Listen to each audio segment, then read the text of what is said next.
បើជន់ទាំងឡាយណាចងនៅសេចក្តីក្រោធនោះទុកយ៉ាងនេះថាជន់ឯណោះបានជ័យអញជន់ឯណោះបានវាយអញជន់ឯណោះបានឈ្នះអញជន់ឯណោះបានលួចទ្រព្យរបស់អញទៅហើយដូច្នេះពីវេរីរបស់ជន់ទាំងឡាយនោះមិនស្ងប់រងាប់បានឡើយបើជន់ទាំងឡាយណាមិនចងនៅសេចក្តីក្រោធនោះទុកយ៉ាងនេះថា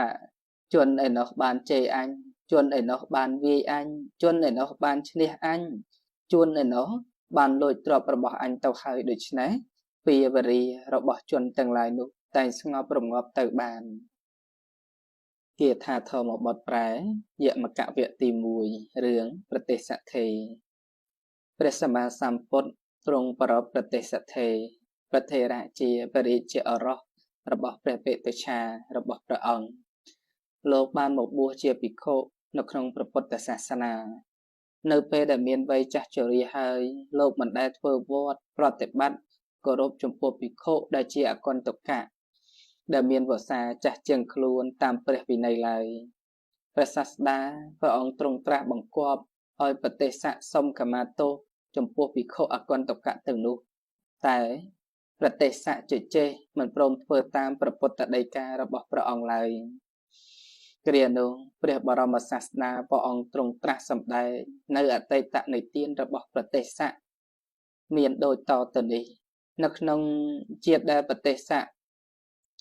នេះបានកើតជាតបោះឈ្មោះទេវលតថាគតបានកើតជាតបោះឈ្មោះនិរតៈតបោះទាំងពីររូបនោះបានឆ្លោះទាស់ទែងគ្នាយ៉ាងខ្លាំងរហូតលឺដល់ព្រះរាជាក្រុងព្រះនសីស្ដេចយើងទៅជួយរងាប់ការវិវាទទាស់ទែងគ្នានោះហើយទ្រង់បានឲ្យទេវលតបោះនឹងសុំខមាទោសនិរតៈតបោះព្រោះជាអ្នកខុសទោះជាព្រះរាជាបញ្ជាឲ្យធ្វើយ៉ាងនេះក៏ទេវលតបោះនៅតែមិនព្រមសុំខមាទោសចំពោះនិរតៈតបោះនៅតែជជែកមិនព្រមស្ដាប់មិនព្រមធ្វើតាមតាំងតែអំពីជាតិនោះមករហូតមកដល់ជាតិនេះដូច្នេះហើយទើបព្រះអង្គទ្រង់ត្រាស់សម្ដែងនៅព្រះគាថានេះថាអកោឆេម៉ាំងអវធិម៉ាំងអជិនិម៉ាំងអាហាសេមេយេចតាំងឧបនិយហន្តិវេរੰទេសੰនិសមតិអកោឆេម៉ាំងអវធិម៉ាំងអជិនិម៉ាំងអាហាសេមេយេចតាំងនូបនិយហន្តិវេរੰទេសោបសមតិ